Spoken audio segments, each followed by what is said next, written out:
Wait, there's two Ayakas? Shock Pikachu face. I'm actually not shocked at all. I think the moment that Waver's like, oh yeah, by the way, did you see her yet? She's like way over here. She's not supposed to be there. Who's this person? I wasn't shocked. I mean, there's a little bit of like a, oh, cool kind of moment, but at the same time, Ayaka's always felt weird. I think her character has always felt weird, and I think it's a lot to do with the flashbacks.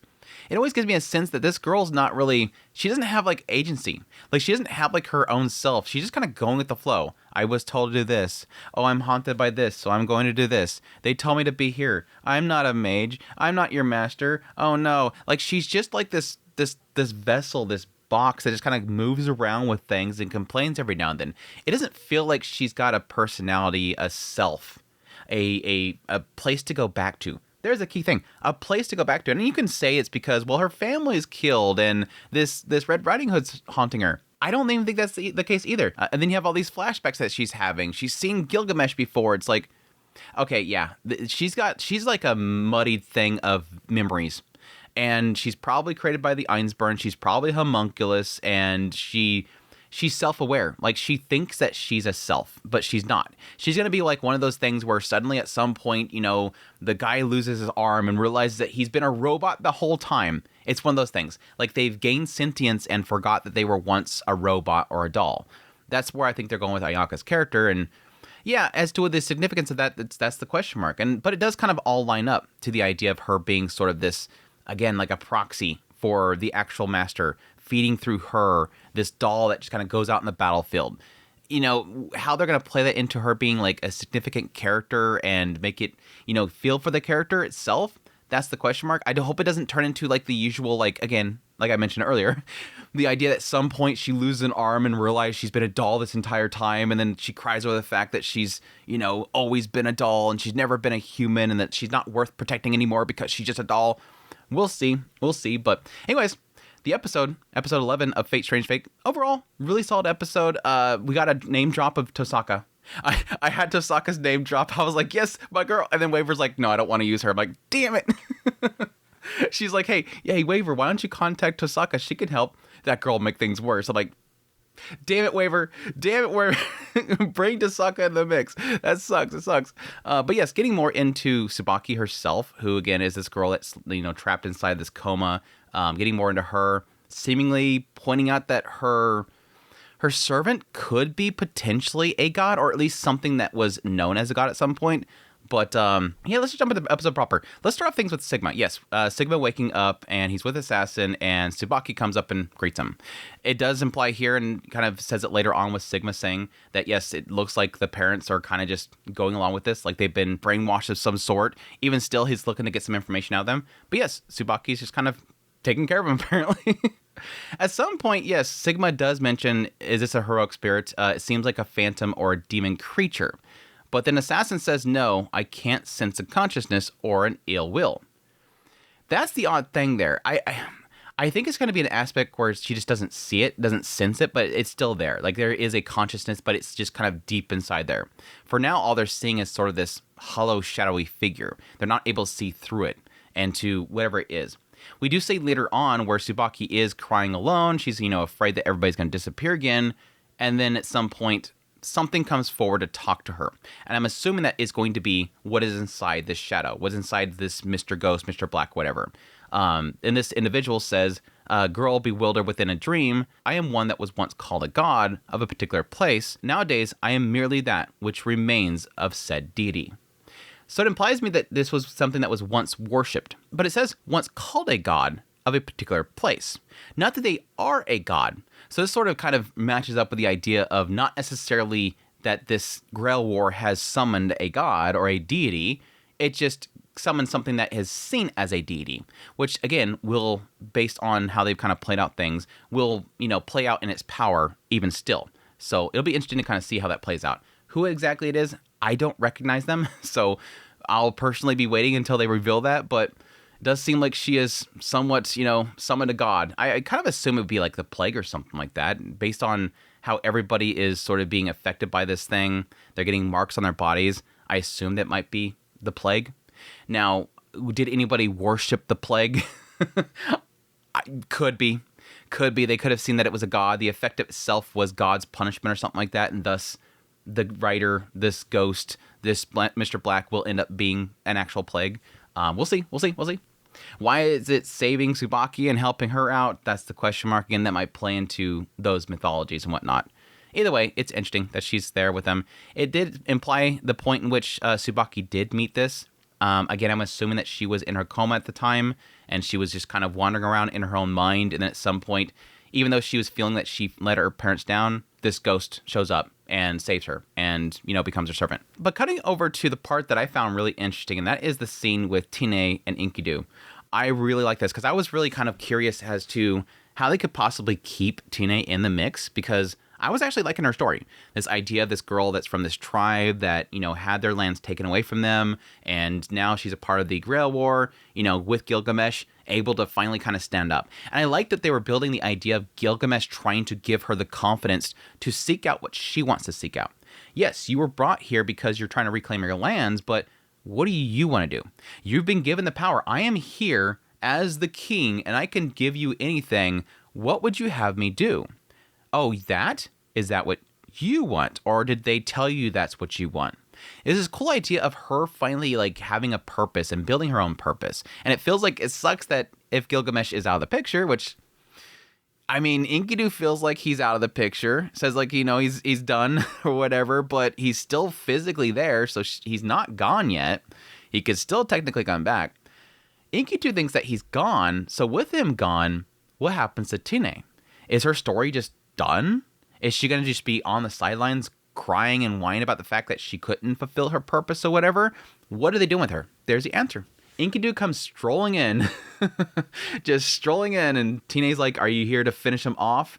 No, I wouldn't do that. Well, can you heal him? You're his friend, right? No, I'm not going to do that. Why wouldn't you? You're a friend. I like this reaction. I think they've kind of gotten the hints of this in previous series. Every time it has Gilgamesh and Inkyoo together, this bond that's there. And with the idea of the servants, it makes sense that they were friends before, but they've spent their time together. I like how Inkyoo puts it. You can hate me all you want, but we spent our time together. We were friends and everything like that. And if I was in that same spot, he would feel the same way. I'm not going to shed tears again. I've already done that already. No, I'm not going to do that kind of stuff. So it's really cool to kind of see that, yes, despite the fact that they're super friends, and yes, they're in technically a Holy Grail war, which would seek them to want to destroy each other, Inkoo's not doing that. Instead, though, here's the shocker, and it still plays in the idea of, Inkyoo seeing Gilgamesh as a friend even now as servants. Inkyoo came here because they want to establish a bond or find out more about Tine and Gilgamesh. He normally would have taken out anybody that tried to make them a servant. Tine, why didn't he kill you? That's what I want to know. Why did my friend choose to help you out? That's what I want to know. So in the end, it looks like it's turning into Inkyoo swooping up Tine. And based on the fact that Inkyoo was able to manifest those chains and everything, which I'm pretty 100% sure those are Gilgamesh's, Inkyoo says that I'm a booster of sort. So it feels like they're going to essentially keep Gilgamesh's body around, and Inkyoo is going to be tapping into his power. That's what I got out of that scene. I could be completely off base, but that's what I feel like they did there. This Chimera with Inkyoo comes strolling up in there and saying, hey, Tine, Gilgamesh, hold on to Gilgamesh. We're going to put him on a backpack for you. We're going to go out to battle. But they're going to basically be working together. And it seems like Inkyoo is wanting to help out Tine. And I'm kind of curious if it will turn into a thing where Tine is going to now that she doesn't have Gilgamesh at her side, is hopefully going to finally decide what she wants to do. And then through proxy of, Inkyoo and Chimera is going to, get a little bit of assistance in, enacting her plan or whatever she wants to do. What her end goal ends up being, that's still a question mark. We still haven't gotten a sense of what she herself has decided. Does she want this land? I think it's probably going to come down to her wanting to protect the lands. That in the end, there's, you have all this crap happening. The ghost is going crazy. This fog is erupted everywhere. She's probably just going to want to save the people and the land. I think that's going to be it in the end. So it'll be interesting. But yeah, I really like that. I really love that scene. I really like that. Again, and then the implying there that Inkyoo is going to be able to maybe possibly wield Gilgamesh's power. That'd be really cool. But yeah, while they're doing that, we also had, at the same time, parallel to them, we have Flat with Hansa, and they're trying to figure out how to get out of this casino. End up finding out that this seemingly is a world that is a copy of the current world as things happen. Because at some point, yes, they end up running into the circle that Tine created for Gilgamesh, which is odd there. But I think the odd thing there really is more the fact that if it's copying and pasting the world, gradually over time, why are the buildings back to normal? I guess it only copies things that are not destroyed or something. I don't know. Anyways, yes, they're like parallel there at the same time, which, yes, Flat at some point ends up getting in contact with Waver. And Waver at the time was not wanting to contact Rin Tasaka, which does bug me a lot. They said Tasaka. It doesn't have to be Rin Tasaka, but I'm assuming it's going to be Rin Tasaka. But yeah, contacts him. And yes, at some point he mentions, oh yeah, by the way, have you seen Ayaka? Because she's been seen there, and that ain't Ayaka. Now, this is where I'm kind of getting a little bit of a frustration. Yes, technically this entire series of Fate Strange Fake has been just reference after reference after reference of things all Type Moon. And yes, a lot of it kind of goes over my head. I think it was a lot that was mentioned during the fight between Jester and Hansa that I didn't even know about. Like, they were talking about organizations and stuff that I've never heard before. There's going to be a lot of references in this that I'm not going to catch, because despite the fact that I love everything Type Moon that I've consumed, I've not consumed it all. There's a lot. There's a lot out there, and a lot of it's visual novels and whatnot that I just don't have the time right now to actually dig through. But I think Ayaka stuff is probably the one time where I feel like I need to, because yes, we're getting flashbacks of her having met Gilgamesh and, all these little scenes that I've never seen before. And I'm assuming they're tied in with different things. Like, I think somebody mentioned Prototype. I've heard Atrixia. There's a lot of little things that apparently could be referenced here. Not that I'm feeling like I'm too lost, so hopefully things kind of clear up as it goes along, and it's not like one of those it's required viewing, but that it just enhances it. So far, everything that they have done in reference to something else has just been like a name drop that you're like, oh, I know that. That's cool. Like, for example, the weapon that Castor gets. Oh yeah, they're going to get something delivered here soon. It's going to be from this person. It was essentially the master of Red of Fate Apocrypha. So again, it's like not that the guy shows up and you have to know about him. It's just that it's a name drop and you're like, oh, I know who that dude is. That's cool. Speaking of Orlando and Duma, we get a little scene with them, which I really like this scene. I really like this scene. Orlando's like, I told you, I didn't tell you to do anything. And Duma's like, yeah, but you also didn't tell me not to do anything. But you also told me to literally make your weapons for your dudes. And I have to tell a story. Like, it's kind of one of those interesting things where I'm kind of wondering if Orlando knew that. I mean, we knew that as a viewer, or at least we pieced together the idea that Duma is literally writing out these stories, writing out their powers, giving them strength or whatever. But right here, he's literally saying, you told me to make the weapons, and in order to give them power, I have to write stories. And again, this goes to that whole thing where I was talking about before, where it feels like he gets angry whenever Orlando's men get hurt, specifically John. He has to know everything about these people.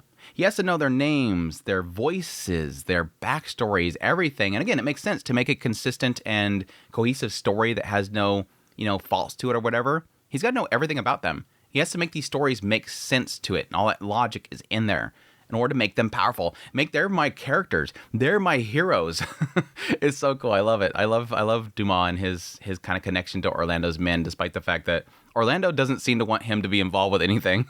It just seems like Duma's like, hey, I got to do my thing. I can't do anything if you have me stuck in a basement somewhere, which he was doing for like the first few episodes of the series. He's finally out there doing his own thing. I like Duma. Every time I get more scenes of Duma, I really do like his character and his charisma, and just kind of pushing back Orlando like, hey, dude, you want me to do something? Hey, I need to get out there. I need to get out there and do some stuff. You ready to get... He also kind of implied the idea he wants Orlando up on the field.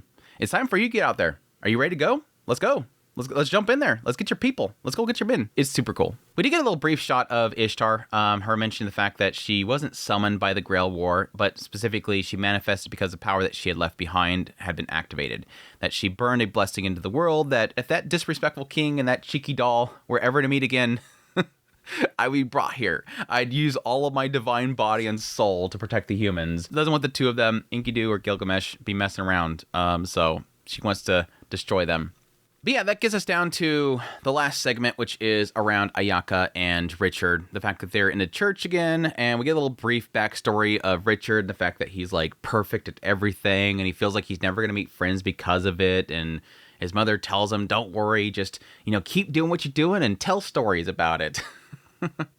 I like that it actually gives a little bit of character to Richard and Ayaka's like relationship as, she wakes up and clonks on the head, a little bit of bonk on the head, and then this little brief moment of her, pointing out this embarrassing story of his past and him freaking out about it. You got that embarrassing story of me. Now I can defeat Gilgamesh and the golden guy because now everything's laid to bear, whatever. He tells his one thing that he's bad at, which is English. It was goofy. It was a goofy little bit there, but yes, eventually getting confronted by Vera. Is her name Vera? Yeah, Vera. And John. John mentioned the fact that he's pretty sure that Castor is the one behind the reason why he's alive or whatever. And which, again, was my assumption there, that he was roped into surviving. I'm starting to more think that has anything to do with the actual weapon itself or the gauntlet, but specifically Castor writing that he doesn't die, which it's kind of OP, but not really too OP because they're humans. They're not like... It would be different if he could write that a servant never dies or something like that, or survives a blow or something like that, but not really the case here. So that kind of makes me wonder, could he write Gilgamesh surviving? Or why would he want to? It seemed like Orlando wanted to get rid of, Gilgamesh, so I don't think that Duma would be told to do that, but I don't know. Stranger things have happened in this series. It's literally called Fate Strange Fake. But no, I love this scene with Vera and, John and Richard and Ayaka, and the fact that they're talking about already, we got to kill the mage at the center of this. There's going to be a sinner. There's going to be a mage that's going to be behind all this stuff. We got to kill that in order to get out. And then at some point, Richard's like, hey, y'all keep talking about taking out somebody. It could be the girl that you're trying to protect. Are you really willing to kill this girl? Which goes into this whole discussion about, hands that are stained with blood and how people could be so willing to say that they're going to take a life. That yes, John and all them are like, hey, the way that we, survive this and get out of here is we kill the mage. And it seems like based on the reaction of Richard, it seems like they were all trying to lie to themselves. Like they didn't want to acknowledge the fact that it might be the person they were trying to protect. This is Sububaki. Oh, it's different when it's her. Okay, wow, suddenly we're reconsidering this. But the deeper subject here, obviously, is stained hands. That Richard is willing to say, no, I couldn't become the hero, the knight that I wanted to become, so I'll do it. I will stain my hands. You guys, you're still clean. You're still pure. You're still knights worthy of going forward. You were, fighting to the death in order to save this girl. Don't stain your hands. I'll handle it. I've done it before. Yeah. Obviously, as a king, as Richard himself, he's had to stain his hands before. Getting in those little flashbacks there, I'll take that. And that bothering Ayaka, her saying that, no, I've stained my hands before, so I'll do it. It's like they keep just passing the baton. No, I'll do it. No, I've had it worse. No, I've had it worse. I think in the end, it is one of those things where you're just creating excuses for yourself. Which I do like the fact that in the end, Richard is like, well, then we're just going to have to save her. Let's stop talking about killing her and let's figure out how we can save her instead. That seems like the better route there. I don't know. It seems like the better route would just be to find the mage, especially if it is Sububaki, and have her close it. Or have this servant close it. But we'll see. I assume that's going to be a difficult thing there because it seems like the wish is here by Sububaki is to stay together forever.